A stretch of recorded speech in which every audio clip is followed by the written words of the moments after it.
Before AI came along, I was a dictator. Okay, not that kind of dictator. No, what I was is I used dictation to help me write my novel as a way of getting the words out faster and a little bit more naturally, especially once I got more practiced at doing the dictation. And I actually find that many authors who are pro AI now actually started off as pro dictation first and have since transitioned or at least incorporated more AI into their process. Because for most of us, we just have too many ideas, too many things and books that we want to write that we just do not have the time to spend a whole lot of time on each individual project. We want to get the words done, we want to get them out, and we want to get them on the paper. And whatever tools we need to get those words on the paper is what we're going to use. But the problem with dictation is that there are a number of issues that you are likely to run into if you start using it. For one, it does pretty bad with spelling and grammar errors.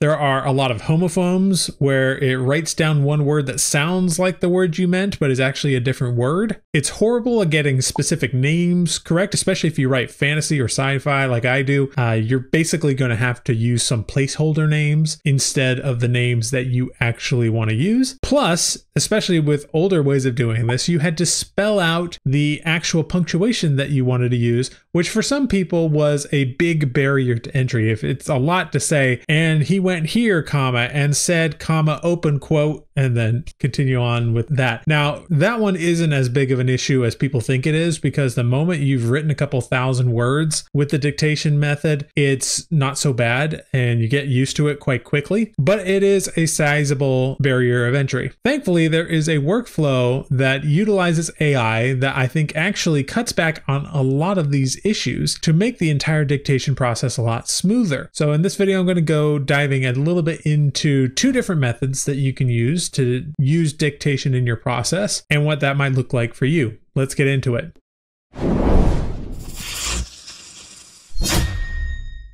Now, there are two different ways that you can do this. First, you can use a specialized dictation software, like many that have existed for a little while now, that write out your dictation in real time. Examples of this include Nuance's Dragon Dictation, as well as just the innate dictation abilities that you can find in Microsoft Word or in Google Docs, some of which are actually getting quite good these days. Or the other way you can go about this is using an AI-specific dictation tool, the most famous of which right now is OpenAI's Whisper model. The only difference with the Whisper model is that you have to upload an audio file to transcribe it, and doesn't transcribe in real time. At least as far as I'm aware, there are no tools out there that do it in real time. So let's walk through both of these models and I'll show you exactly my process on how I would work with either one of these workflows. Okay, so to go through this first workflow where we're using a real-time dictation model, I'm going to be using Nuance's Dragon Dictation, which you can see up here is a little toolbar for that. And basically this is a pretty simple process. It's one I've been using for years now. Basically, I'll take a handy headset right like this, which I have designed specifically for dictation. That's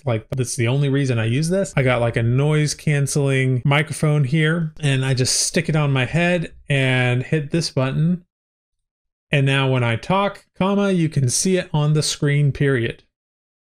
So what I'm going to do now is write a couple of paragraphs worth of text for one of my novels, and then I'll come back and show you the process after that, because there are going to be a lot of errors and things that we're going to want to work out. Una sat, stood. George is a lucky man, period. Close quote. Go to sleep. All right, so now we have a couple of paragraphs of dictated text. There are a lot of little errors here, and this is the problem with dictation, is that even though it does save you a lot of time, it does require a little bit more work in the editing to clean up the draft significantly, and very often you will miss things and have a slightly more expensive proofread as a result. So now what we want to do is create a prompt that will take that text and basically fix all of the errors, or at least fix most of them. So a prompt that we could use is: the following is dictated text. Clean up the text by fixing errors in spelling, fixing homophones, missing words, and other inconsistencies that are a result of dictating the text. We take a prompt like that and then just add in the text here. And there are a couple of things in this text I'll point out that you can see are a problem. For instance, we got two double words here. Una said and then I said stood. And so said doesn't belong here, and we can get rid of that. Here's a homophone where it says, but while the stress was restrictive of her movements, and it should say dress was restrictive of her movements. Now, funny enough, it did get some of my names right, and that's because with Dragon Dictation, you can actually train it to recognize specific names, which is one of the things I like about it. So even though this is a really odd name, Belphoebe, it was able to get that right. Here's an instance where it should have said her voice was sincere to, should be to T-O-O. And then in the text here, she says George's lucky man, where this should say George is a lucky man. So we're missing some text there. So those are just a couple of things. Let's see if ChatGPT is able to get us a better output here.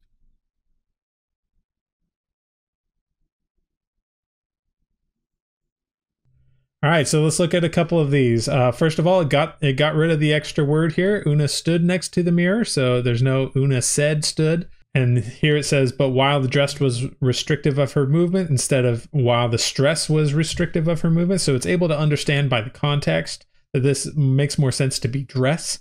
Here's one I didn't notice before, but in the dictation, it capitalized the word gorgeous here, where it should just be lowercase.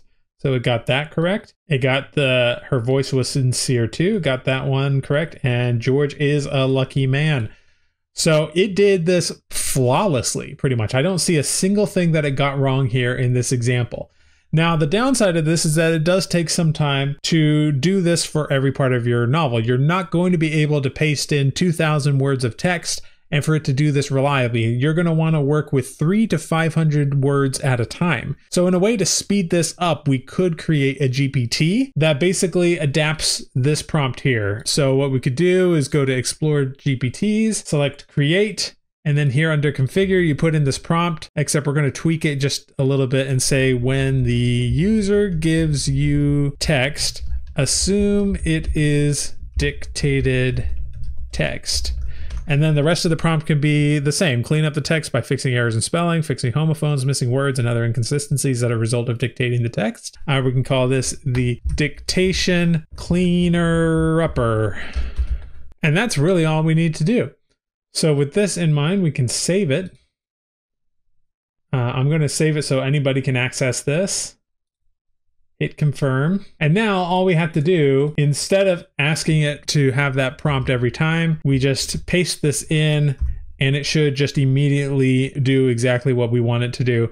And then you can just grab the next 300 to 500 words, paste that in, and it will just continue on, one section at a time. So that is method number 1 on how to use dictation and AI together. But we're going to look at another option. Say you don't have Dragon Dictation or you want to do things differently. We're going to explore OpenAI's actual model for dictation and seeing what you can do with that. There are some pluses and minuses to using it as opposed to doing this first method. So let's go and take a look at that next. All right, the first step that you're going to want to do is this needs to be a pre-recorded file. So unlike Dragon or some of the other software out, this will not transcribe in real time, but you will be able to take the file and transcribe it. So any way of recording a file is good. You can record it on your phone. You can record it here with just the default Windows sound recorder that I'm going to use here. If you have a voice recorder, something higher quality, you can use that as well. It doesn't really matter as long as you end up with a file of the dictated text. I'm just going to record what I had previously dictated, and then from there I'll show you what to do with that file once you have it. All right, so once we have that file, here's what we're going to do. Unfortunately, there's not an easy way of doing this inside of OpenAI's own ecosystem, which I'm sure is something that they're planning on building in.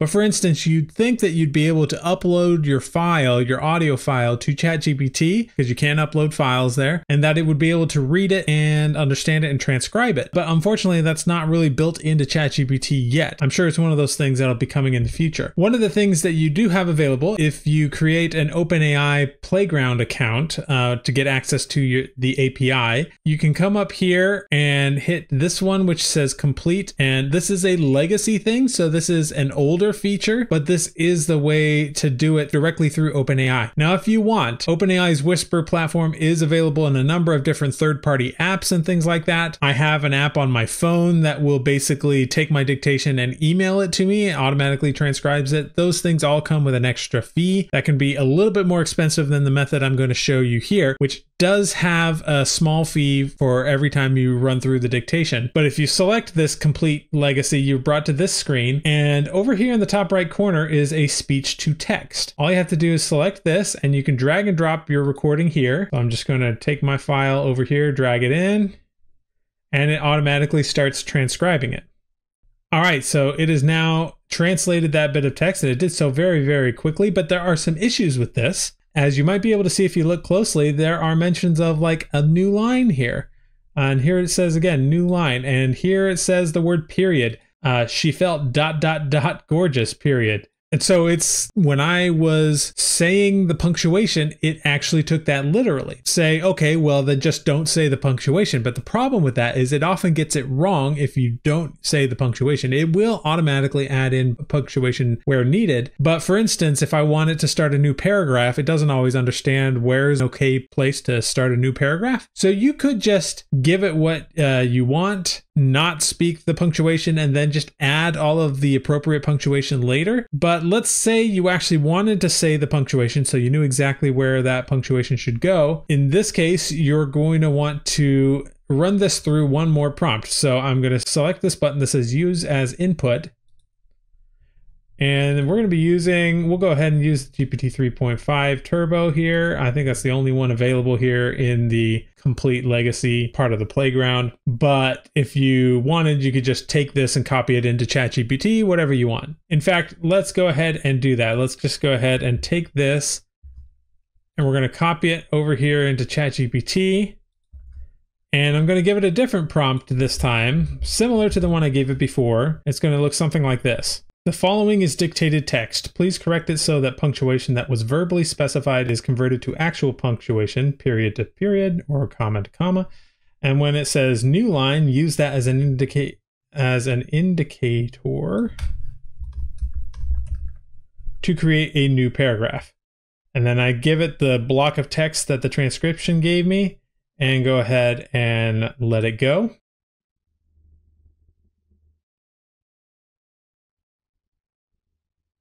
And it went ahead and perfectly changed that transcription so that all of the dictated grammar and things are available here. Now, you might say that this seems almost just as much of a hassle as doing it with drag and dictation first. And I agree, they're kind of the same, but there are reasons that you might want to use Whisper or another. For instance, if you don't want to dictate text, you should absolutely go through the Whisper route. Additionally, if you are, say, on a walk and you're dictating into a microphone on your walk and you know you're going to have a file to translate rather than a real-time transcription, then you might want to go the Whisper route as well. But in either case, you're probably going to have to do some cleanup. For instance, I noticed that it spelled Belphoebe wrong. Now, of course, I had trained the drag and dictation version to understand the word Belphoebe, so it got it right, even though it's a complicated name. And Whisper did a decent job of getting close, but this is a case where I would have to fix that manually. Either way, both kind of work reasonably well. So if you are a dictator and you want to use AI to enhance your process and save you literal hours in the editing process of editing your dictated text to be grammatically accurate and so forth, then either of these two workflows will work beautifully for you. Now, if you are a dictator and you liked this video, I actually have another video talking about a separate workflow that you can use that incorporates dictation that actually helps you to be able to write lightning fast, like 4,000 words an hour once you get in the flow, as well as it will give you the full rights that you need to that text, something that a lot of AI generated text cannot always claim. So if you use this workflow, you'll be able to do it with no question at all about who owns the copyright. And so if you're interested in learning more about that, I'll have a video that I'll link to right here, and I'll see you in the next video.